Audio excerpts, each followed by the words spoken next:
اللہ تعالیٰ نے، ہاں میں یہ عرض کر رہا تھا کہ آپ کو ایک دفعہ بتا دیا جاتا ہے بھائی یہ ٹائم ہے اس پہ آ جانا. اب یہ تو نہیں ہوتا کہ جب 8 بجیں گے یا 9 بجے کا ٹائم آفس میں دیا ہے تو باس آپ کو فون کر کے بتا رہا ہوں آ جاؤ ٹائم ہو گیا ہے. کبھی ہوتا ہے ایسے؟ نہیں ہوتا نا. کیوں نہیں ہوتا؟ ان کو پتا خود آئے گا. اس لیے کہ کیا ملتا ہے سال کے آخر میں؟ روکھڑا ملتا ہے. روکھڑا ملے گا تو سارے کام ہوں گے، عزت بھی ملے گی، ترقی ہوگی آپ کی. دیکھا جاتا ہے نا پرائیویٹ اداروں میں، تو دیکھا جاتا ہے، گورنمنٹ میں دیکھا جانا چاہیے کہ یہ اس کی حاضریاں کتنی ہیں اور کتنا کس نے کام کیا ہے. لہذا ان کو موٹیویٹ کرنے کے لیے آپ کو بار بار اناؤنسمنٹ کی ضرورت نہیں ہے. بار بار اناؤنسمنٹ کی ضرورت نہیں. ایک دفعہ اعلان دوبارہ کریں گے تو آپ ان کو بیوقوف بولو گے، یار بس سر آپ نے بتا دیا نا 9 بجے کا ٹائم ہے، بس کیا ہے بار بار بھونپو لے کے گھر پہنچ جاتے ہو ہیں، لاؤڈ اسپیکر لے کے میرے دروازے پہ کھڑے ہوتے 9 بج گئے ہیں. یہ جو سحری جگانے والے آتے ہیں نا، مجھے ان سے اسی وجہ سے الرجی ہے. اور بھائی ہمیں پتا ہے یار سب کو جس نے روزہ رکھنا ہے وہ اٹھ جائے گا. اب وہ پھر وہ جو گھومنا شروع کرتے ہیں محلے پڑوس میں، ایک گھر کا نمبر رات 2 بجے آ رہا ہے، دوسرے کا نمبر رات 4 بجے آ رہا ہے. سحری کا ٹائم 4 بجے شروع ہو رہا ہے تو 2 بجے ان کو کیوں اٹھا رہے ہو؟ یہ تو ایک بس عجیب سی ایک حساب کتاب ہے. تو خیر بار بار اناؤنسمنٹ نہیں کی جاتی، بار بار یاد دہانی نہیں کی جاتی. اور اللہ نے بھی باقی عبادتوں میں ایسے ہی کیا. رمضان کے مہینے کے بارے میں قرآن میں 2 آیتیں ہیں. ایک تو ہے فمن شہید منکم الشہر فلیصم. اللہ نے فرمایا ایمان والو تم پر روزے فرض کیے گئے جیسے کہ تم سے پہلی امتوں پہ فرض کیے گئے تھے. فرض ہو گئے نا. دوسری آیت کیا ہے؟ کب فرض ہوئے؟ شہر رمضان الذی انزل فیہ القرآن. رمضان کا مہینہ ہے. فمن شہید منکم الشہر فلیصم. جو پچھلی آیت میں اللہ نے فرمایا نا کہ روزے فرض ہوئے، تو اگلی میں بتا دیا کون سے مہینے میں؟ رمضان. جو رمضان کا مہینہ پائے اسے چاہیے کہ روزے رکھے. ایک دفعہ اناؤنسمنٹ ہوئی ہے بس، اس کے بعد دوبارہ قرآن میں اناؤنسمنٹ نہیں ہوئی. اور جب رمضان کا مہینہ آتا ہے تو پھر اسلام میں حکم بھی نہیں ہے کہ یاد دلاؤ. مؤذن کو حکم کے تمام حضرات سے گزارش ہے کہ رمضان کا مہینہ آ گیا ہے اور اللہ کی طرف سے اعلان ہے کہ اس مہینے میں سب روزے رکھو. کوئی اللہ کی طرف سے ایسی اناؤنسمنٹ ہوتی ہے؟ بھائی مسجد کے امام اپنی ذمہ داری پہ کسی کو یاد دلا دیں روزہ رکھو، ترغیب دیں، وہ ان کا کام ہے. اللہ نے کوئی لگے بندے الفاظ نازل نہیں کیے. لہذا مسجد کا امام یاد نہ بھی دلائے تو بھی کوئی گناہ گار نہیں ہے. اللہ کہتے ہیں میں نے قرآن میں جب بیان کر دیا نا بس صحیح ہے، سن لیا ان لوگوں نے، کافی ہے. حج کے بارے میں ایک آیت ہے قرآن میں جس میں فرضیت کا ذکر ہے. وَلِلَّهِ عَلَى النَّاسِ حِجُّ الْبَيْتِ مَنِ اسْتَطَاعَ إِلَيْهِ سَبِيلًا. لوگوں، اللہ کے لیے لوگوں پر لازم ہے کہ وہ بیت اللہ کا حج کریں جو وہاں جانے کی استطاعت رکھتے ہوں. وَمَنْ كَفَرَ، جو استطاعت کے باوجود نہیں جائے گا، فَإِنَّ اللَّهَ غَنِيٌّ عَنِ الْعَالَمِينَ، اللہ کو اس کی پرواہ نہیں ہے. ایک آیت جس سے فرضیت ہے، دوسری آیت نہیں ہے. یہ تو ہے کہ ابراہیم علیہ السلام نے یوں کہا تھا، حج کے لوگوں کو کہا تھا کہ حج کرو. اللہ کا جو اپنا آرڈر ہے نا، جو اللہ کے اپنے کلام میں آرڈر ہے وہ ایک ہی ہے جہاں تک مجھے یاد پڑتا ہے. لیکن نماز ایک تو قرآن میں جگہ جگہ بھر دی اللہ نے نماز کو. جہاں ایمان والوں کی صفات نماز پڑھتے ہیں. قرآن شروع کہاں سے ہو رہا ہے؟ الذین یقیمون الصلاۃ ومما رزقناہم ينفقون. ایمان والوں کا عقیدہ صحیح ہوتا ہے اور عمل میں کیا؟ نماز قائم کرتے ہیں. جہاں عمل کی بات آئے گی نا نماز، جہاں جنتیوں کی صفات آئیں گی نماز اور زکوٰۃ. زکوٰۃ بھی ہے ساتھ ساتھ، وہ کیوں ہے پھر کسی اور موقع پر بیان کروں گا انشاءاللہ. سب سے پہلے نماز پھر زکوٰۃ، سب سے پہلے نماز پھر اللہ کی راہ میں خرچ. یعنی زکوٰۃ یا اللہ کی راہ میں خرچ مختلف عنوانات سے، کہ نماز بھی پڑھتے ہیں اور خرچ بھی کرتے ہیں، دونوں کام چلتے رہتے ہیں ان کے. اس سے پتہ چلتا ہے کنجوس نمازی اللہ کو پسند نہیں ہے. یعنی نماز کے ساتھ سخاوت بھی ہے. تو لیکن نماز کو پہلے درجے پہ رکھا گیا ہے. وجہ کیا ہے اس کی؟ اتنا فوکس کیوں کیا جا رہا ہے؟ اتنا زیادہ اس کو ہائی لائٹ کیوں کیا جا رہا ہے؟ پھر چلو اللہ نے قرآن میں درجنوں جگہوں پر کہہ دیا نماز پڑھو، بار بار کہہ دیا نماز پڑھو نماز پڑھو، اتنا کہا ہے کہ اس سے زیادہ کوئی حکم قرآن میں ملتا ہی نہیں ہے. چلو اتنا زیادہ کہہ دیا، اب تو بار بار اناؤنسمنٹ کی ضرورت اور بھی نہیں ہے نا، اب تو بالکل ہی ضرورت نہیں ہے. دیکھو آپ کے باس نے آپ کو بلایا دفتر اور آپ سے کہا کہ 9 بجے آپ نے پہنچنا ہے، ایک دفعہ کہہ دیا. اس کے بعد پھر آپ کو کہا میں دوبارہ کہہ رہا ہوں 9 بجے آپ کی ٹائمنگ شروع ہو جاتی ہے. سمجھ میں آ گئی بات؟ آپ نے کہا آ گئی. پھر تیسرے بار کہہ رہا ہے میں بتاؤں کتنے بجے ٹائم ہے آپ کا؟ 9 بجے. 10 دفعہ جب کہہ دے گا نا 9 بجے، اب جب 9 بجیں گے تو آپ کو یاد نہیں دلائے گا، وہ کہے گا میں نے 10 دفعہ اسی لیے کہہ دیا تھا کہ دوبارہ مجھے یاد دلانے کی ضرورت نہ پڑے. اب آپ اگلے دن لیٹ ہو رہے ہو، 11 بجے پہنچ رہے ہو، تو وہ کہہ رہا ہے، وہ کہے گا کہ آپ کیوں لیٹ آ رہے ہو؟ آپ کو سر آپ نے 9 بجے مجھے یاد نہیں دلایا. وہ کیا کہے گا باس کہ بھائی جو پہلے دن میں نے 10 دفعہ کہا تھا نا 9 بجے، وہ اسی لیے کہا تھا کہ ایک دفعہ کہنا کافی تھا، مگر 10 دفعہ اس لیے ریپیٹ کیا تھا کہ دوبارہ یاد دلانے کی ضرورت نہ پڑے. آپ یہ نہ کہو کہ میں بھول گیا تھا. بہت مشکل ہے سمجھانا، بہت مشکل ہے. تو جب اللہ نے نماز کو سینکڑوں دفعہ ریپیٹ کیا قرآن میں، تو اب تو ہر وقت یاد دلانے کی بالکل بھی ضرورت نہیں تھی. کمال ہے بھائی، اللہ نے کیا فرمایا کہ اتنا یاد دلاؤ کہ پیدائش سے لے کے موت تک اذان ہی سنتا رہے یہ بیٹھ کے. پیدا ہوا تو کان میں اذان دلوائی اس کے، پیدا ہوا تو کان میں اذان، نماز کی طرف دعوت، حالانکہ سمجھتا نہیں ہے بچہ، ایک حرف بھی سمجھ میں نہیں آتا اس کے اذان. بچہ تو نہ سمجھ ہوتا ہے، اس کو کیا پتا چلتا ہے میرے کان میں کیا ہو رہا ہے. لیکن جب بڑا ہوتا ہے نا تو اس کو یہ جب یاد دلایا جاتا ہے کہ تیرے کان میں بھی اذان دی گئی تھی، دوسروں کو دیکھتا ہے تو اس کو پتا چلتا ہے کہ اللہ نے ابھی سے یاد دلا دیا ہے. تو پیدا ہوا ہے تجھے بتایا کہ نماز نہیں چھوڑنی، تو نے نماز نہیں چھوڑنی ہے تو نے. پھر فجر کے وقت الگ بلایا جا رہا ہے، جب ظہر کا ٹائم آتا ہے الگ. اچھا اللہ نے نماز کا بھی ذکر کیا اور ٹائمنگ بھی قرآن میں بتا دی. اقیم الصلاۃ لدلوک الشمس الی غسق اللیل، نماز کو قائم کرو سورج کے ڈھلکنے کے اوقات میں اور رات کے اندھیروں میں بھی. اس میں پانچوں نمازیں آ گئی. سورج میں جب کوئی بڑی تبدیلی ہوتی ہے نا تو اس کو ڈھلکنا کہتے ہیں. سورج میں جب بڑی تبدیلی ہوتی ہے، فجر کے وقت سورج کیا اندھیروں سے نکل کے روشنیوں کی طرف، جب لائٹ مارتا ہے نا سورج مشرق سے. دیکھو کوئی گاڑی، آپ کسی گاڑی کا انتظار کر رہے ہو یار، وہ دولہے کی مثال دیتے ہیں، اس کو بات سمجھ میں آئے گی. دولہا بارات کے انتظار میں ہال میں بیٹھا ہوا ہے، بارات آ رہی ہے کہ نہیں آ رہی ہے، ٹائم دیکھ رہا ہے یار لیٹ، پہلی میں بہت لیٹ ہو گیا، مفتی صاحب کا بیان سن کے تو 45 سال میں شادی کر رہا ہوں، اوپر سے بارات لیٹ ہے. تو وہ فوراً دیکھتا رہے گا کہ بھئی ایک دم بسوں کی لائٹیں جو ہے نا گلی کے نکڑ پہ بس نظر نہیں آتی، لائٹنگ پہلے ہوتی ہے نا، لائٹنگ سے اندازہ ہو جاتا ہے کہ اب بارات پہنچنے والی ہے. پھر پٹاخے بعد میں. تو سورج کیا ہے ایک دم غائب ہو جاتا ہے، اندھیروں میں دنیا ڈوب جاتی ہے. تو سب سے پہلے جو لائٹ مشرق کی طرف ظاہر ہوتی ہے، جو لائٹ یعنی اس طرح ہوتی ہے، وہ ایک تو عمودی لائٹ ہوتی ہے نا. عمود کو کیا کہتے ہیں؟ پرپینڈیکولر کہتے ہیں. ہم تو ٹریگنومیٹری پڑھ کے بھول گئے یار. ہاں ہاریزنٹل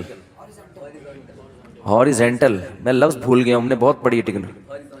ہاریزونٹل ایک ہوتا ہے پرپینڈیکولر، ایک ہوتا ہے بیس کہتے ہیں اس کو. بال چھوڑو، ٹریگنومیٹری پھر بعد میں پڑھیں گے. ایک لائن، ایک روشنی یوں آتی ہے، پھر ایک روشنی ایسے. جو یہ روشنی ہے نا اس کو صبح کاذب کہتے ہیں. صبح کاذب، یہ جھوٹی صبح ہے، یہ اس کی علامت نہیں ہے کہ سورج آ رہا ہے ابھی. اس کے بعد جب ایک دم افق پہ مشرق یعنی مشرق کی طرف آسمان کے کنارے پہ جو ایسے لائٹ پھیلتی ہے نا، یہ وہ والی لائٹ ہے جو بارات آتے وقت ٹرک جو بس مارتی ہے نا لائٹ، اب یہ آ گئی ہے. اس سے پہلے تو کوئی سگریٹ پی رہا تھا یا کیا کر رہا تھا. تو اس کو کہتے ہیں صبح صادق، سچی صبح. وہ پہلے والی صبح سے دھوکا ہوتا ہے کہ شاید سورج نکل رہا ہے، وہ اس لیے اس کو صبح کاذب کہا جاتا ہے. اور اس کے بعد آتی ہے صبح صادق. تو وہ جو لائٹ مشرق کی طرف پھیلتی ہے نا ایسے لمبائی میں، وہ اس کی علامت ہوتی ہے کہ وہ اندھیرے ختم، ایک دم سورج ایک ڈھلکنا شروع ہو رہا ہے نا، ایک دنیا میں ایک بہت بڑی چینجنگ آ رہی ہے. تو اللہ نے فرمایا جیسے ہی دنیا میں یہ چینجنگ آئے گی، تبدیلی آئے گی اس سے، سورج کے ڈھلکنے سے، تم نے کیا کرنا ہے اس موقع پر؟ نماز قائم کرنا ہے، اپنے رب کو یاد کرنا ہے، میرا رب مجھے رات کے اندھیروں سے نکال کے دوبارہ. کتنی بڑی خدا کی قسم، یہ سورج کا طلوع ہونا اتنی بڑی نشانی ہے اللہ کے وجود کی. ایتھیس اور ملحد پاگل ہوتے ہیں. مجھے لوگ کہتے ہیں ملحدوں پہ کو معاف کر دیں، بیان نہ کریں آپ، بہت بیان ہو گیا ملحدوں پر. لیکن بھائی کیسے یار چھوڑ دیں؟ اتنی بڑی خدا کی نشانیاں دیکھ کر جو بدبخت کہتے ہیں یہ آٹومیٹیکلی ہو رہا ہے. اور یار ایسا سسٹم، اتنا ایندھن اس کے اندر، ایسی روشنی، کیسا جیسے آپ تکے کو گھماتے ہیں نا جب پکاتے ہیں، کوئلے پہ جب تکا پکاتے ہیں، ادھر سے پک گیا اب کیا کرو؟ گھماؤ، یہ خود بخود گھومتا ہے؟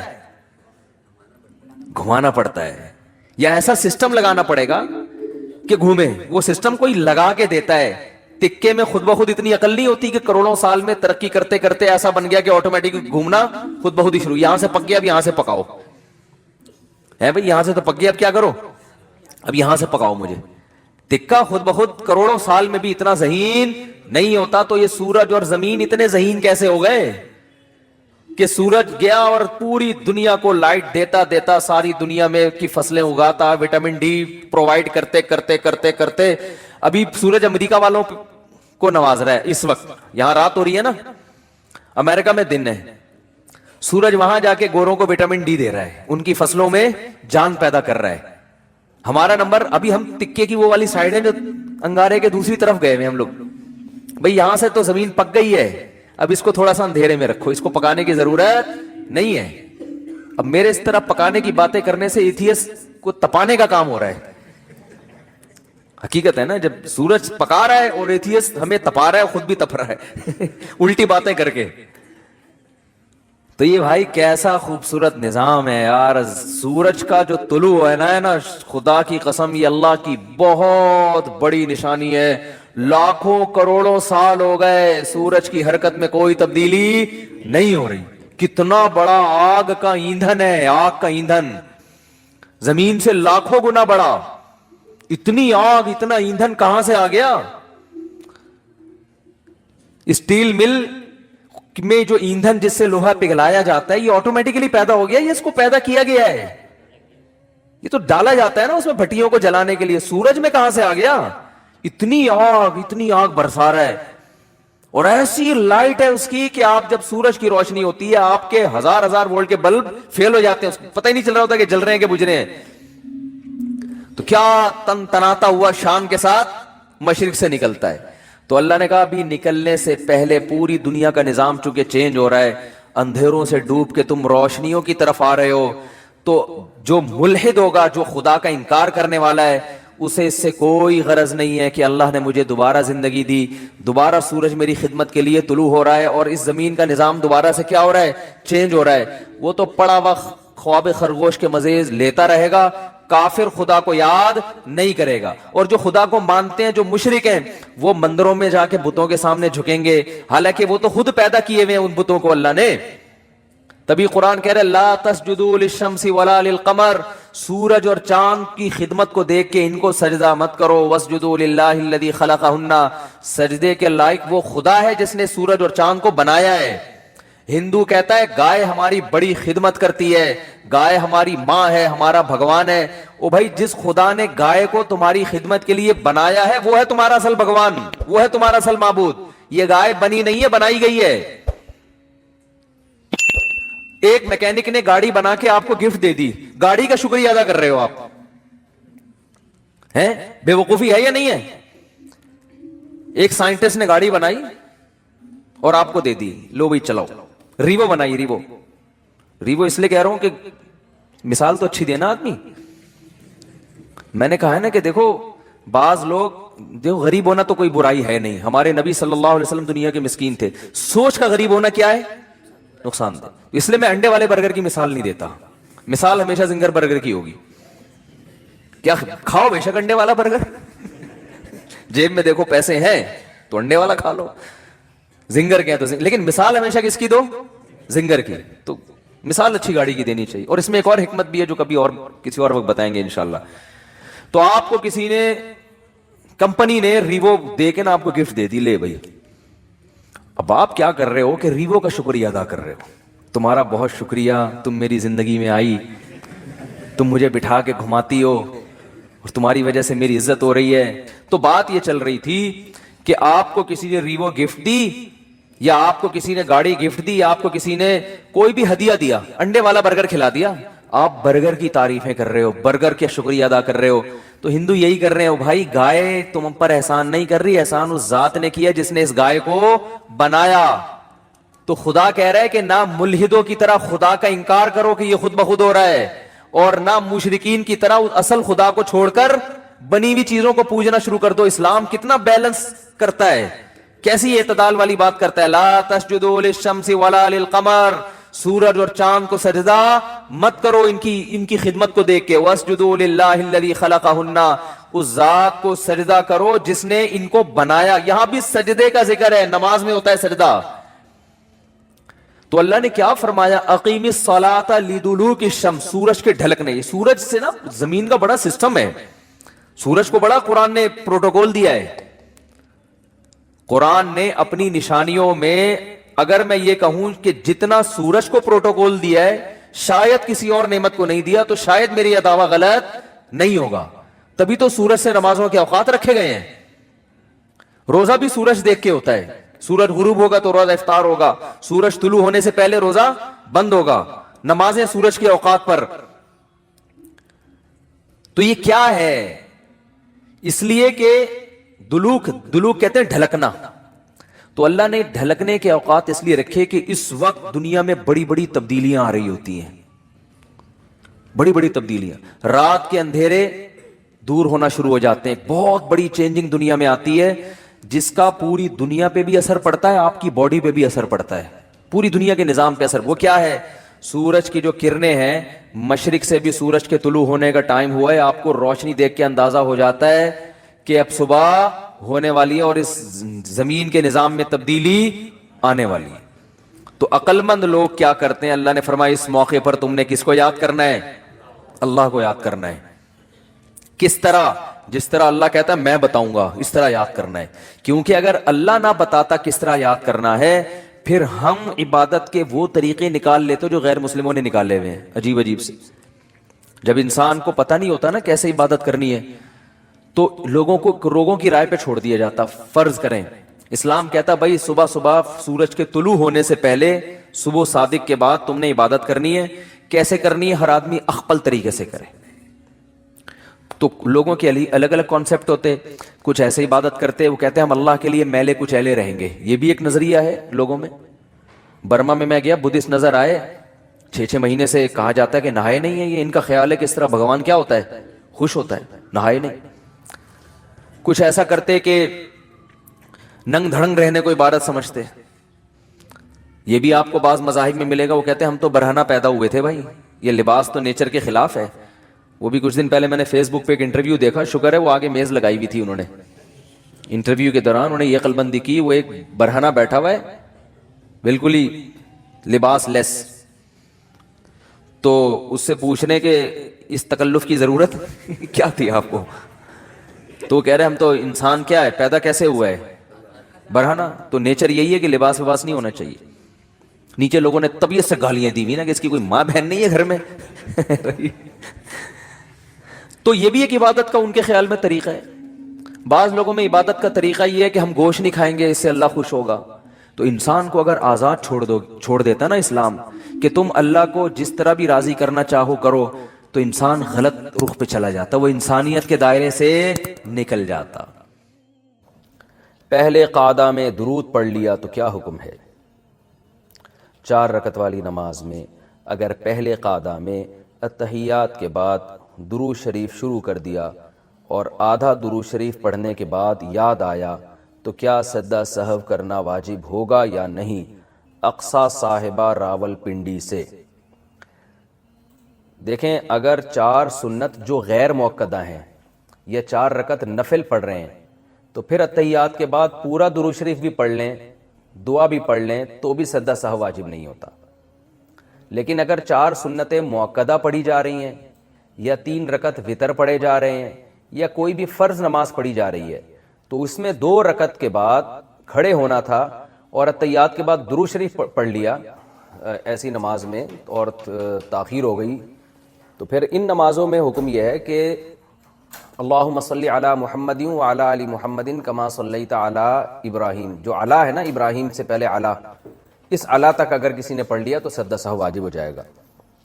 اور اتنی تاخیر پر سجدہ سہو اس لیے واجب ہوگا کہ اس بارے میں کوئی حدیث تو نہیں ہے کہ کتنی تاخیر پر واجب ہوتا ہے، تو اس لیے فقہا کا اختلاف ہوا ہے، تو بہت سارے اقوال ملتے ہیں فقہا کے، تو ہمارے نظر میں راجح قول یہ ہے کہ نماز کی جو 3 تسبیحات ہیں نا وہ پورا ایک رکن کے برابر ہوتی ہے، تو ان 3 تسبیحات کے بقدر اگر تاخیر ہو جائے گی تو یہ تاخیر ایک شرعی تاخیر کہلائے گی، جس کو شریعت میں معتبر سمجھا گیا ہے دوسرے مقام پہ، کیونکہ اس سے پورا ایک رکن ادا ہو جاتا ہے۔ تو 3 دفعہ سبحان ربی الاعلی یا 3 دفعہ سبحان ربی العظیم، اس کے 42 حروف بنتے ہیں، تو یہ 42 حروف اعلی ابراہیم تک بن جاتے ہیں۔ اور بھی اقوال ہیں، ہماری نظر میں راجح قول یہی ہے، تو کوئی کسی بھی قول پر عمل کر لے اس کی نماز انشاءاللہ درست ہو جائے گی، ہماری نظر میں راجح یہی ہے۔ تو اللہم صلی علی محمد وعلی آل محمد کما صلیت علی ابراہیم وعلی آل ابراہیم، تو کما صلیت علی تک اگر کوئی پہنچ گیا تو یہ اتنی تاخیر ہے کہ اس سے سجدہ سہو واجب ہو جائے گا۔ تیسری رکعت میں سورت ملانا بھول گئے تو کیا حکم ہے؟ 4 رکعت سنت میں تیسری رکعت میں سورت ملانا بھول جائیں تو کیا سجدہ سہو واجب ہوگا؟ محمد اسد ربانی بہار سے۔ فرض نماز میں تو تیسری اور چوتھی رکعت میں سورت نہیں ملائی جاتی، اگر کوئی ملا لے تو بھی کوئی یعنی حرج نہیں ہے، بہتر یہ کہ نہ ملائی جائے تو سجدہ سہو واجب نہیں ہوتا، لیکن سنت میں، وتر میں اور نوافل میں تیسری رکعت میں بھی سورت ملانا واجب ہے۔ اگر نہیں ملائی، رکوع میں اگر یاد آ گیا تو رکوع چھوڑ کے کھڑے ہو جائیں، سورت ملائیں، دوبارہ رکوع کریں، آخر میں سجدہ سہو کریں، اور اگر رکوع میں بھی یاد نہیں آیا تو پھر آخر میں سجدہ سہو کر لیں، تو اس سے انشاءاللہ نماز ادا ہو جائے گی۔ فرض کی تیسری چوتھی رکعت میں سورہ فاتحہ کا حکم۔ بنت فاروق قریشی انڈیا سے، اگر کوئی عورت فرض کی تیسری اور چوتھی رکعت میں سورہ فاتحہ پڑھے بغیر رکوع کر لیتی ہے تو کیا اسے نماز دہرانی پڑے گی؟ نہیں جی، نہیں پڑے گی۔ فرض کی تیسری اور چوتھی رکعت میں کچھ بھی پڑھنا ضروری نہیں ہے، سورہ فاتحہ پڑھنا بہتر ہے، افضل ہے۔ اتنی دیر کھڑے رہے نا جتنی دیر میں 3 دفعہ سبحان ربی الاعلیٰ کہا جاتا ہے، تو قیام کا فرض ادا ہو جائے گا، لیکن افضل یہ ہے کہ سورہ فاتحہ پڑھی جائے۔ 4 رکعت میں 2 رکعت پر سلام پھیر لیا تو کتنی رکعتیں دہرائیں؟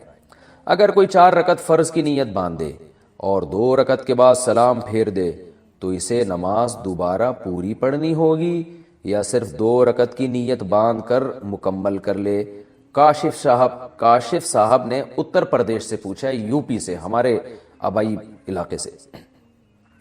جناب کاشف صاحب، 4 رکعت فرض میں اگر آپ نے 2 رکعتوں کے بعد سلام پھیر لیا، ابھی سینہ آپ کا قبلے سے پھرا نہیں ہے اور آپ نے کسی سے بات چیت کی نہیں ہے، آپ نے صرف تسبیحات پڑھنا شروع کی ہیں یا اللہم انت السلام پڑھا ہے، اور آپ کو یاد آ گیا کہ ارے میری تو 2 رکعتیں باقی ہیں، تو فوراً کھڑے ہو جائیں، دوبارہ نیت نہ باندھیں، بس اللہ اکبر کہہ کے کھڑے ہو کے بقیہ 2 رکعتیں مکمل کر لیں، آپ کی نماز ابھی ٹوٹی نہیں ہے، اور آخر میں آپ سجدہ سہو کر لیں، چاہے دونوں طرف سلام پھیر لیا ہو، پوری مکمل تسبیحات پڑھ لی ہوں۔ ہاں، اگر آپ نے 2 رکعت کے بعد سلام پھیرا اور اس کے بعد آپ اپنی جگہ سے اٹھ گئے، سینہ آپ کا قبلے سے پھر گیا، یا آپ نے گپ شپ شروع کر دی اور بھائی ہیلو ہائے سناؤ بھائی کیا چل رہا ہے آج کل، میں تو نماز میں تھا، حالات کیسے چل رہے ہیں، تو اس طرح کی گپ شپ آپ کی شروع ہو گئی، یا وسیم بھائی بیٹھے ہوئے تھے ان کی خیریت معلوم کر لی آپ نے، تو اب آپ کی نماز ٹوٹ گئی ہے، اب آپ کو دوبارہ ہی کرنی پڑے گی، یہ 2 نفل ہو گئے آپ کے۔ تو اگر بات چیت نہیں کی ہے، سینہ قبلے سے نہیں پھرا ہے، صرف تسبیحات پڑھی ہیں، تو اس سے کچھ نہیں ہوتا، تو آپ بقیہ 2 رکعتیں اسی طرح مکمل کر لیں۔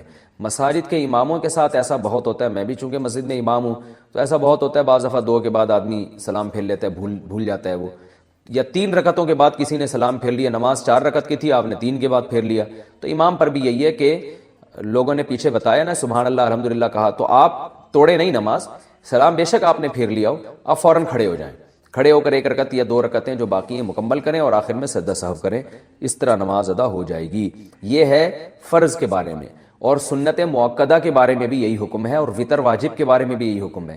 جو سنت غیر مؤکدہ ہیں ان میں یہ ہے کہ اگر آپ نے 4 رکعتوں کی نیت باندھی تھی تو 2 رکعت کے بعد بھی آپ سلام پھیر سکتے ہیں، وہ ویسے ہی جائز ہے، لہٰذا اگر آپ نے سلام پھیر دیا تو بھی ٹھیک ہے، بقیہ 2 پڑھیں ٹھیک ہے, نہیں پڑھیں تو بھی ٹھیک ہے, اور پڑھنی ہے تو نئی دوبارہ سے شروع کر دیں 2 رکعتیں. تو اس میں یہ نہیں ہے جو میں نے یہ تفصیل بتائی. تو اس میں یہ ہے کہ 4 رکعت کی نیت کی تو 2 بھی پڑھ سکتے ہیں آپ. یہ سنت غیر مؤکدہ اور نوافل کا میں نے بتایا. باقی سنت مؤکدہ اور وتر اور فرض کا جو وہی ہے جو پہلے میں بتا چکا ہوں. بسم اللہ الرحمن الرحیم. پہلے سوال ہے جی محمد صاحب انڈیا, محمد صاحب کی طرف سے جو انڈیا سے ہیں, کیا نماز میں نیت کے لیے یہ کہنا ضروری ہے کہ میں 4 رکعت فرض نماز پڑھ رہا ہوں, منہ میرا کعبہ شریف کی طرف, امام صاحب کے پیچھے, یا دل میں ہی پتہ ہو کہ آپ 4 رکعت فرض پڑھ رہے ہیں تو یہ بھی کافی ہوگا؟ دیکھیں, یہ کہ منہ میرا کعبہ شریف کی طرف اور اس امام کے پیچھے, تو منہ تو کعبہ شریف کی طرف ہوتا ہے تو نماز ہوتی ہے, اس لیے اس کی نیت ضروری نہیں ہے.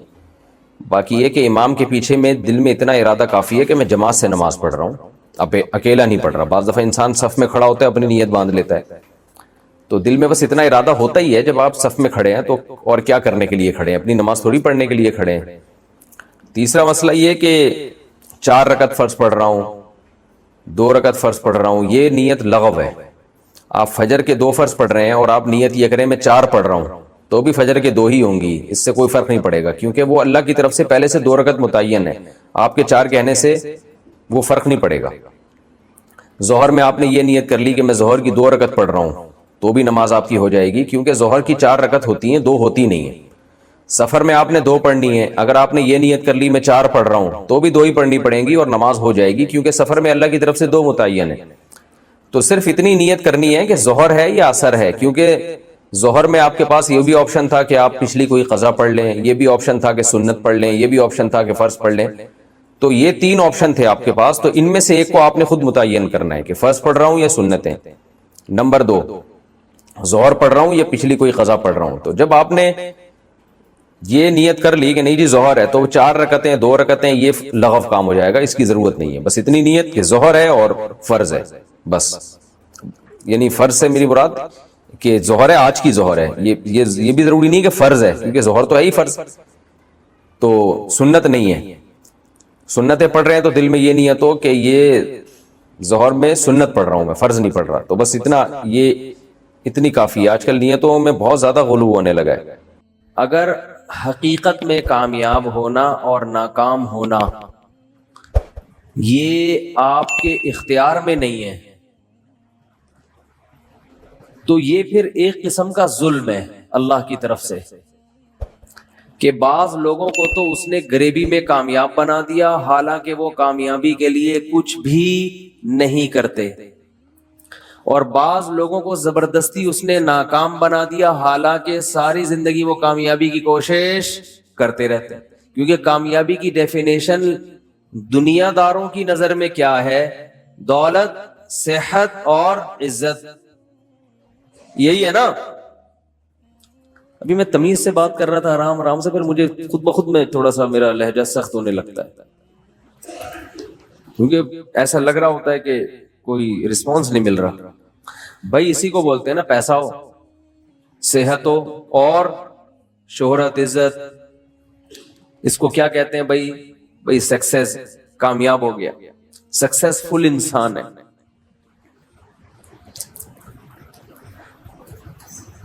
ترقی یافتہ کنٹری کنہیں کہا جاتا ہے؟ جن کے پاس صحت بھی ہے, دولت بھی ہے اور عزت بھی ہے. ساری دنیا میں گھومتے ہیں وہ, ان کو اتنا اسٹرانگ پاسپورٹ ہے کہ ان کو ویزے کی ضرورت نہیں پڑتی. بہت سے کنٹریز جہاں جائیں گے چلو بھائی چلے جاؤ, ہم جہاں جائیں گے آئے کیوں آیا؟ کیا اپنے ملک میں سکون نہیں مل رہا تھا؟ کرونا پھیلانے آئے ہمارے ملک میں 10 قسم کے, پہلے تو ویزا ہی نہیں ملے گا. ابھی گرے لسٹ میں ڈالا ہوا ہے, اللہ کرے دوبارہ وائٹ میں آ جائیں, ورنہ بلیک میں جانے کے خطرات ہیں. اللہ نہ کرے 2-4 دھماکے ہو گئے, اللہ نہ کرے گئے بلیک میں, تو کوئی عزت ہی نہیں ہے. کیا خیال ہے بھائی؟ اسی طرح لوگوں کی بھی حالت ہے. کچھ لوگ بیچارے کامیابی کی کوشش کرتے, اچھا کامیابی کی جو ڈیفینیشن چل رہی ہے مارکیٹ میں اس کے حساب سے بات کر رہا ہوں میں, دنیا اس کو مانتی ہے, اس کو کیا کہتے ہیں؟ کامیابی. اچھا اس کامیابی میں ایک بہت بڑا فالٹ ہے، اگر اس کو ہم کامیابی کہتے ہیں، بڑا فالٹ یہ کہ انسان کے اپنے اختیار میں نہیں ہے۔ یہ دولت کی خواہش ہر ایک رکھتا ہے اور تقریباً کوشش بھی سبھی کرتے ہیں، ملتی ہر ایک کو بولو نہیں،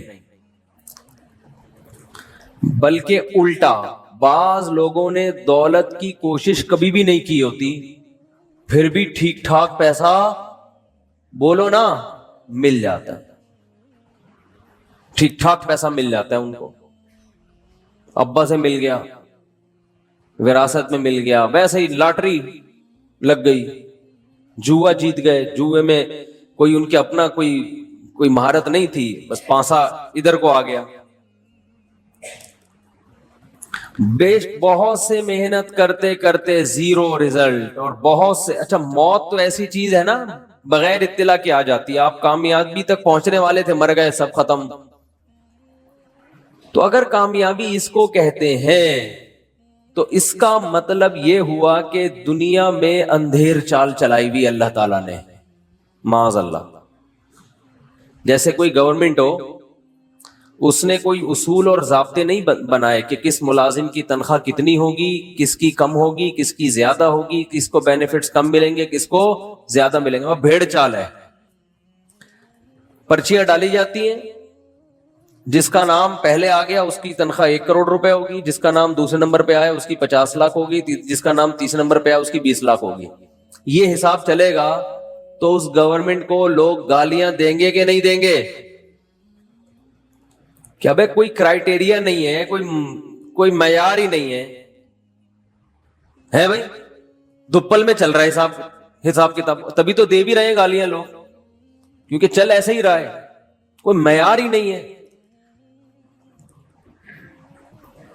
تو اگر یہ سب کچھ اتفاق سے ہو رہا ہے، کچھ لوگ صحت کا بالکل بھی خیال نہیں رکھتے، پھر بھی ہٹو بچوں، صحت دیکھو آپ ان کی۔ ایک صاحب نے بتایا میرے نانا گٹکا بھی کھاتے ہیں، پان بھی کھاتے ہیں، سگریٹ بھی پیتے ہیں، اور کوئی پرہیز کبھی دیکھا نہیں، 80 سال کے رکشے میں خود سفر کر کے جاتے ہیں۔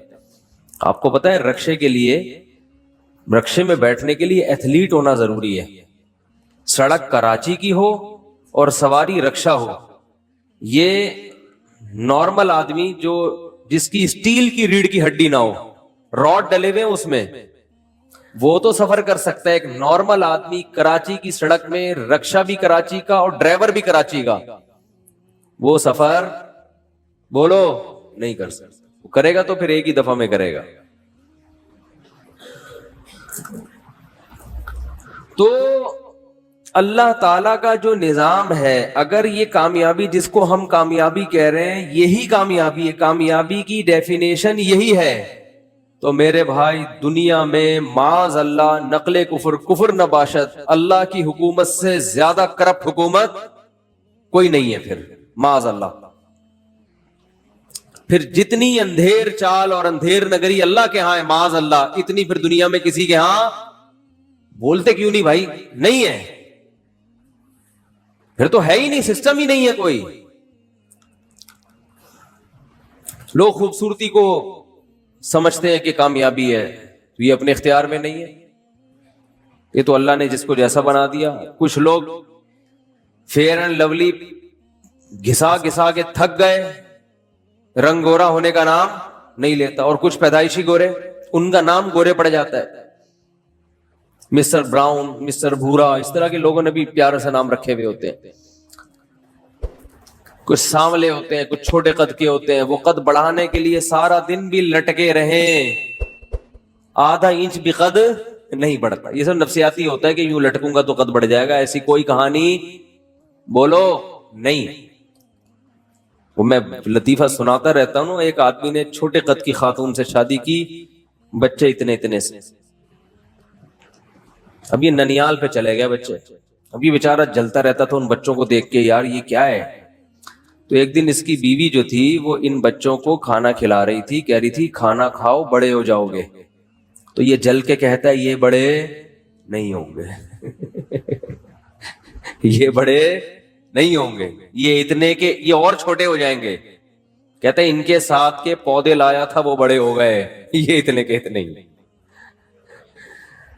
تو آپ بتاؤ چھوٹے قد کو کھلاؤ گے تو کیا بڑا ہو جائے گا؟ وہ نہیں ہوگا. بڑے قد کو بھوکا رکھو گے تو چھوٹا نہیں ہوگا. یہ سب گاڈ گفٹڈ ہوتی ہیں چیزیں، قد، ہائٹ. آپ مائیں جو بچوں کے بارے میں بہت زیادہ فکر مند ہوتی ہے نا، کھا نہیں رہا بڑا نہیں ہوگا، بھائی بھوکا بھی رکھو گے بڑا پھر بھی ہوگا. یہ چیزیں جین میں شامل ہوتی ہیں. کتنا قد ہوگا اس کا، بال گھنے ہوں گے یا سر پہ ایئرپورٹ کب بنے گا، کس عمر میں ایئرپورٹ بنے گا، کس عمر میں بال سفید ہوں گے، یہ سب بال سلکی ہوں گے، کرو ہوں گے بھی کہ نہیں ہوں گے. ان میں زیادہ تر کا تعلق آپ کی نیچر سے. یہ قدرت نے پہلے سے یہ سب کیلکولیشن کر دی ہوتی ہے. اس میں تھوڑا بہت فرق آتا ہے، زیادہ نہیں آتا. سمجھتے ہو گے نہیں سمجھتے ہو؟ زیادہ کے چکر میں پڑو گے تھوڑے سے بھی جاؤ گے. تھوڑا فرق تو آتا ہے اس میں، لیکن بہت زیادہ کوئی فرق نہیں آتا قد میں. اور یہ جب بال گھنے، کتنے لوگ ہیں کوئی ان کے غذا میں نہ زنک شامل ہے نہ کوئی ایسے منرل شامل ہوتے ہیں، پھر بال آپ ان کے دیکھو خاندانی ایسے لہلاتے ہوئے سلکی گھنے بال ہوتے ہیں، اور کچھ صبح شام پیٹرول سے مالش کر رہے ہوتے ہیں سر میں، لیکن بال نکلنے کا نام نہیں لیتے. اور یہ فیس بک نے اور واٹس ایپ نے تو جو رہے سہے بال تھے لوگوں کے وہ بھی ختم کر دیے. فیس بک میں جو ڈرامے بازی ہو رہی ہے، یہ لگاؤ تو یہ ہو جائے گا، یہ لگاؤ تو یہ ہو جائے. بس ایک چھوٹا واقعہ ٹاپک پر آتا ہوں. میں نے ابھی فیس بک سے زندگی میں پہلی دفعہ کوئی چیز منگوائی، پہلی یا دوسری دفعہ. میں سفر میں تھا تو مسجد کے خادم کو بول دیا بھائی یہ فیس بک پہ ہم نے ایک چیز کا آرڈر کیا ہے، وہ لے لو اور ان کو پیمنٹ کر دو. پیمنٹ کر دی، یہ چیز لے لی. میں ایک ہفتے بعد سفر سے واپس آئے، انہوں نے ڈبہ سنبھال کے رکھا ہوا، پیکنگ بھی نہیں کھولی مسجد کے خادم نے کہ بھائی امانت ہے مفتی صاحب. جب کھولا تو صرف ڈبہ تھا، اس کے اندر کچھ بھی نہیں. یہ صلاحیت ہے. بزنس کے لیے اللہ نے گٹس دیے ہیں، ٹھیک ہے نا، کہ مفتیوں کو بھی ٹوپی کراؤ آپ. اب دوبارہ فون ملا رہے ہیں تو نمبر ہی نہیں ہے، پتہ نہیں کس نے چلا دیا ایڈ. کمپنیوں کے، مشہور کمپنیوں کے نام بھی یوز کر لیتے ہیں. کچھ دن پہلے میں دکان سے پانی خریدنے کے لیے گیا، میں نے کہا ملٹی نیشنل کمپنی کا پانی چاہیے، 2-3 کمپنیوں کے نام لیے تو انہوں نے کہا یہ لے جائیں، یہ بہت ایماندار لوگ ہیں، ان کی کمپنی ہے. میں نے کہا نہیں مانوں گا، نہیں مانوں گا. چاہے قسمیں بھی اٹھا لے، قرآن پہ بھی ہاتھ رکھ کے بول دینا میں نہیں مانوں گا. یہاں بہت فراڈ ہے. پھر ٹینشن ہونا شروع ہو جاتی ہے مجھے تو. ابھی میں فراڈ کے واقعات بتاؤں، بڑے حرام خور لوگ ہیں، آپ کو بتاؤں کیا بولوں میں. یہ حرام خور کا لفظ ان کمبختوں کے لیے سستا ہے، ہلکا لفظ. کوئی پتہ نہیں گٹر کے پانی کو گھر کی چھنی سے چھان کے اس میں کوئی کیمیکل ڈال کے وہ بیچ رہا ہو یہ، اور کہہ رہا ہو کہ بالکل صاف پانی ہے. کھانے پینے کی چیزوں میں بالکل لوکل کمپنیوں پہ اعتماد بولو مت کرو، اپنے آپ کو بیڑا غرق مت کرو. اونٹنی کے دودھ کے واقعات سنائی نہیں تھے میں نے آپ کو؟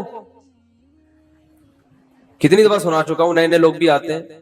اونٹنی کا خالص دودھ پینے کے لیے بڑے فائدے ہیں. اونٹنی کا دودھ تو سنت بھی ہے، پیغمبروں نے پیا ہے، بہت جگر کے لیے بہت اچھا ہوتا ہے. تو ہم نے کہا چلو یار خالص چیزوں کا ہم کو ویسے ہی شوق ہے. راستے میں کہیں اونٹنی والے کھڑے ہوتے ہیں، آپ کو پتا ہے. اب تو میں گزرتے ہوئے لوگوں سے بتا رہا ہوتا ہوں ابے فراڈی ہے، نکلو نکلو یہاں سے، الو بنا رہے ہیں. کئی بار دھوکا ہوا ہے. تو وہ کیا کیا، جلدی سے بس واقعہ سنا کے اصل ٹاپک پہ آ رہا ہوں میں. اب یہ واقعات پھر آ جاتے ہیں درمیان میں تو اچھا ہوتا ہے. تو میں نے وہ کیا کیا، میں نے کہا کہ بھائی یہ میں آپ کو زیادہ پیسے دوں گا، مجھے دودھ خالص چاہیے. انہوں نے کہا یہ بالٹی میں ابھی ابھی نکال کے رکھا ہے. میں نے کہا بالکل اعتماد بولو نا، حج کر کے آیا ہو عمرہ کر کے آیا ہو، بالکل اعتماد. یہاں پر اعتماد نہیں کیا جا سکتا. ہوتے ہیں صحیح لوگ بھی ہوتے ہیں، میں یہ نہیں کہہ رہا سارے فراڈی ہیں، یہ میری نیت ہرگز نہیں ہے. لیکن ہمیں کیسے پتا چلے گا بھائی، ہمیں کیسے پتا چلے گا؟ یقیناً اچھے لوگ بھی ہیں تبھی تو معاشرہ چل رہا ہے، ملک کسی بھی درجے میں چل رہا ہے. لیکن یہ اچھے کو پہچاننا بڑا کم اچھے ہیں، کم لوگ اچھے ہیں تو پھر اس کو پہچان مشکل ہو جاتی ہے. تو پھر معاملات میں تو پھر سب کو ایک ہی نظر سے دیکھتا ہے نا انسان. تو میں نے کہا کہ بھائی یہ دودھ جو ہے یہ خالص دودھ ہے آپ؟ اس نے کہا بالکل. قسمیں اٹھانے لگے. میں نے کہا میرے سامنے نکال کے دو. انہوں نے کہا جاؤ تمہارے سامنے یہ اتنا نکالا. میں نے کہا میں آپ کو ڈبل پیسے دے دوں گا دودھ کے, سامنے نکالو. جب ڈبل کی بات کی تو انہوں نے کہا اچھا نکال کے دیتے. وہ ایک ماسی تھی, ایک اس کا میاں ہوگا یا بھائی ہوگا, ایک اونٹ کے اس طرف, دوسری اونٹ کے تھن کے دوسرے جانب, یعنی مرد ادھر کھڑا ہو گیا, عورت وہ جو بیچاری جھگیوں والی عورتیں ہوتی ہیں وہ ایک دوسری طرف. اب دونوں ایک دوسرے کے بالکل قریب آ کر دودھ نکال رہے ہیں. میں نے کہا یہ کیا اسرائیل کے کوئی ڈاکومنٹس ہیں اس بالٹی کے اندر؟ موساد نے خفیہ رکھے ہوئے ہیں کہ بھئی یہ بالٹی کے اندر ہوں گے تاکہ کسی کو شبہ ہی نہ ہو کہ ڈاکومنٹس اس کے اندر ہیں, یا یہ کوئی اس میں کیا ہے جو اتنا خفیہ. مجھے لگا, میں نے کہا معاملہ کیا ہے خراب. تو میں چلا گیا ان کے قریب. اب عورت کی, خاتون کی وجہ سے تھوڑا آدمی شرماتا بھی ہے جاتے ہوئے, اور یہ جان کر عورت کو رکھا ہوا ہے تاکہ بندہ قریب آ کے دیکھنے کی بھی کوشش نہ کرے. تو میں تھوڑا سا قریب گیا تو انہوں نے نا تھن کی ایک دھار میری طرف یوں کر کے فائر مارا اس کو. دیکھو بالکل خالص دودھ. ہمیں یقین آ گیا یار اب اس سے زیادہ کیا آدمی تحقیق کرتا ہے. پھر دوبارہ بالٹی میں لگے. ٹھیک ہے جی بات. ہم لے آئے 3-4 کلو. پہلی دفعہ میں نے زندگی میں اونٹنی کا دودھ پیا تھا, یعنی یہ تجربہ تھا پہلی دفعہ. اس سے پہلے اونٹنی کا دودھ کبھی بھی, یہ پرانا واقعہ ہے. ہم گھر لے کر آئے, بچوں کو بلایا, آؤ بھائی لائن لگاؤ سارے. ہم بھی بتا سکیں گے بھائی اونٹنی کا دودھ ہم سب نے, بچے تو شو مارتے ہیں نا, تم نے پیا ہے, بچوں کی عادت ہوتی, تم نے نہیں پیا, ہم نے تو پیا ہے. بچوں کا اسی سے بڑا خون بڑھتا ہے. کوئی بھی نیا کام ہو نا بچے شو مارتے ہیں. سب کو پلایا, خود بھی پیٹ بھر بھر کے پیا. اگلے دن اچھا بالکل پتلا, ذائقہ ہی نہیں, جیسے پانی پی رہے ہیں. میں نے کہا یار یہ تو اس سے اچھا تو بکری کا دودھ ہوتا ہے. تو بالکل پانی. اگلے دن میں مدرسے گیا, میں نے شو ماری, میں نے کہا اتنا دودھ, میں تو 3 گلاس پی گیا. انہوں نے کہا بھائی اونٹنی کا دودھ جس نے نہ پیا وہ 3 گلاس پی کے اس کا پیٹ برداشت نہیں کر سکتا. میں نے کہا ویسے پتلا بھی بہت تھا. تو ہوا یہ, کہانی یہ ہوئی, انہوں نے مجھے بتایا کہ انہوں نے یہاں پر ایک تھرموس لگایا ہوا ہوتا ہے پچکاری ٹائپ کا, اس میں پانی ہوتا ہے, یہاں قمیض بغل کے اندر ادھر سے پائپ نکل رہا ہوتا ہے. جب یہ یوں کرتے ہیں نا, تھن پہ یوں کرتے ہیں, تو ادھر سے پچکاری بالٹی میں, آدھا دودھ اونٹنی دے رہی ہوتی, آدھا یہ خود دے رہے ہوتے ہیں. اور اسی وجہ سے یہ اتنے جھک کے نکال رہے ہوتے ہیں کہ آپ کو وہم بھی نہ ہو. انہوں نے کہا ایسا نہیں ہوتا, 1 گلاس دودھ جس آدمی نے نہ پیا اس کا پیٹ پہلی دفعہ میں برداشت نہیں کر پاتا. ہم نے دوبارہ اگلے دن چھاپا مارا, ان کو صلواتیں سنائی, انہوں نے کہا ایسا ہی ہوتا ہے. پھر میں نے نہیں پیا. پھر کچھ دن پہلے میرا جانا ہوا, پھر میں نے کہا خالص میرے سامنے نکال کے لاؤ, اللہ کا واسطہ آپ کو میں ڈبل پیسے دوں گا. انہوں نے کہا اچھا. بالٹی لے کر گئے, میں نے کہا پہلے بالٹی دکھاؤ. خالی بالٹی مگا یوں الٹ کے دکھایا انہوں نے. پھر اتنا لمبا چکر کاٹ کے جا رہے ہیں, درمیان میں 2-3 جھگی آئیں, انہوں نے کہا وہاں سے گھومتے گھومتے پانی ملا دیا. وہ ایسے ملایا کہ وہ جھگی کے پیچھے سے گزرتے ہوئے انہوں نے پہلے سے بالٹی رکھی ہوئی ہے. اچھا اونٹ کو نالے کے پیچھے کھڑا کیا ہوا ہے تاکہ ایک بہانہ ہو کہ نالا ٹاپ کے نہیں جا سکتے, تھوڑا ہمیں یو ٹرن لینا پڑتا ہے. یہ پہلے سے پلاننگ ہے. تو وہ کیا ہوا ہے کہ درمیان میں ہاتھ صاف کر کے بالٹی چینج کی ہے, اس میں پہلے سے پانی موجود تھا, اور پھر جناب دودھ نکالا ہے. خیر پھر خالص بھی ہمیں پینا نصیب ہو گیا, لیکن میں بتا رہا ہوں کہ یہ ہے, اور یہ جھگیوں والوں کی بات نہیں ہے, یہ اوپر سطح پہ بھی معاملہ, بولو بھائی ایسا ہی چل رہا ہے. سمجھتے ہو کہ نہیں سمجھتے؟ میں جھگیوں والوں کی برائی نہیں کر رہا, ان میں تو پھر بھی کچھ ایماندار ہوتے ہیں, اوپر سطح پہ تو معاملہ بہت ہی بگڑا ہوا ہے. تو خیر کہاں سے کہاں بات چلی گئی, میں یہ عرض کر رہا تھا کہ اگر کامیابی اور ناکامی کی یہ ڈیفینیشن ہے, صحت, عزت, دولت, شہرت, یہ کامیابی ہے جس کے پیچھے ہر آدمی بھاگ رہا ہے, تو بھائی یہ تو بہت سے محنت کرنے والوں کو نہیں ملتی, اور بہت سوں کو غریبی میں مل جاتی, اور بہت سے غلط محنت کرنے والوں کو مل جاتی ہے. جو دنیا میں فساد مچا رہے ہوتے ہیں ان کو کامیابی مل جاتی ہے بعض دفعہ. تو اس کا مطلب کامیابی کی یہ اگر ڈیفینیشن ہے تو یہ الزام کس پہ ہوگا؟ اللہ پہ، کہ اس کا نظام سے معاذ اللہ نقل کفر بدتر سسٹم دنیا میں کوئی ہے ہی نہیں. اور اگر اللہ صحیح ہے تو اس کا مطلب کامیابی کی یہ ڈیفینیشن غلط ہے، یہ کامیابی ہے ہی نہیں، یہ کامیابی کا دھوکہ ہے، یہ کامیابی نہیں ہے. میں سمجھا پا رہا ہوں اپنی بات ہے بھائی؟ یہ ہے نہیں کامیابی. تو کامیابی کیا ہے؟ قرآن کہہ رہا ہے بار بار وَمَن يَبْتَغِ غَيْرَ الْإِسْلَامِ دِينًا، جو اسلام کے علاوہ کسی اور لا کو فالو کرے گا وہ کامیاب نہیں ہوگا. تو اللہ نے بتایا میں نے جو اسلام ایک مذہب دیا ہے اس کو فالو کرنا کامیابی ہے. عجیب بات ہے، یہ کون سی کامیابی ہوئی؟ اس کو فالو کرنا کیا ہے؟ بولو نا یار، کیا ہو گیا؟ یہ کہاں سے کامیابی ہو گئی؟ یہ تو کسی کتاب میں نہیں لکھا. ڈکشنری میں سکسیس کی تعریف آپ اٹھا کے دیکھیں، انگلش میں دیکھیں گے تو اس میں لکھا ہوگا کہ یہ چیزیں، اپنے مقصد میں کامیاب ہو جانا.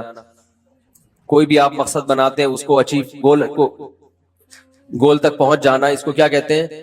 کامیابی. اردو میں آپ کامیابی کا لفظ دیکھیں گے، یہاں بھی کچھ ایسا نہیں لکھا ہوا ہوگا. پنجابی میں کامیابی کا مطلب دیکھیں گے، ایسی کوئی ڈیفینیشن بولتے کیوں نہیں ہے.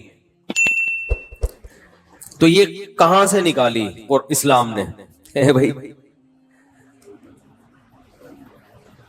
اصل میں جو کامیابی کی ڈیفینیشن ہے نا، اپنے گول تک پہنچنا، اپنے مقصد تک بولو پہنچنا، ساری دنیا اس پر متفق ہے کہ کامیابی اسی کو کہتے ہیں. کیونکہ آپ کا گول دولت، شہرت اور عزت ہے، اس لیے اس گول تک کو حاصل کر لینے کو دنیا کیا کہتی ہے؟ کامیابی. اگر کسی کا ان کے علاوہ کوئی اور مقصد ہو تو اس گول تک پہنچنے کو کیا کہیں گے؟ ہم کامیابی کہیں گے، اس کے لیے کامیابی کہیں گے. مثلاً ایک آدمی چاہتا ہے کہ میں حج کر لوں اور وہ کر لے حج، تو ہم کہتے ہیں یہ اپنے مقصد میں کامیاب ہو گیا. کیا خیال ہے؟ ایک آدمی چاہتا ہے کہ کر لی اس نے، اب ہم کہیں گے اپنے مقصد میں کیا ہو گیا؟ صحیح ہے نا؟ اس ٹاپک پر بات زیادہ نہیں کروں گا میں، کامیاب ہو گیا وہ. کیا خیال ہے؟ ایک آدمی چاہتا ہے کہ جی میرے سر پہ بال نکل آئے، نکل گئے، تو کیا ہو گیا بھائی؟ اس مقصد میں کامیاب ہو گیا نا. اس سے پتہ چلتا ہے کہ جس لغت میں بھی، جس ڈکشنری میں بھی کامیابی کو جو ڈیفائن کیا گیا ہے وہ اصل میں عزت، دولت اور شہرت نہیں ہے. وہ تو اس لیے ہے کہ لوگوں کا مقصد ہی یہ ہوتا ہے. ہر آدمی چاہتا ہے عزت، ہر آدمی چاہتا ہے دولت، ہر آدمی چاہتا ہے صحت. یہ تین چیزیں ہر شخص کی خواہش ہیں، اس لیے ان کے حصول کو کامیابی کہا گیا ہے. ورنہ اصل میں کامیابی اسے کہتے ہیں کہ آپ جس چیز کو ہدف بناتے ہیں اس ہدف تک پہنچ جائیں. It is called success. ماشاءاللہ، وہ بچے نے صحیح بولا ہے. ایک کی سمجھ میں آ رہا ہے، الحمدللہ. اب میں آپ سے ایک بات کہتا ہوں، عرض کرتا ہوں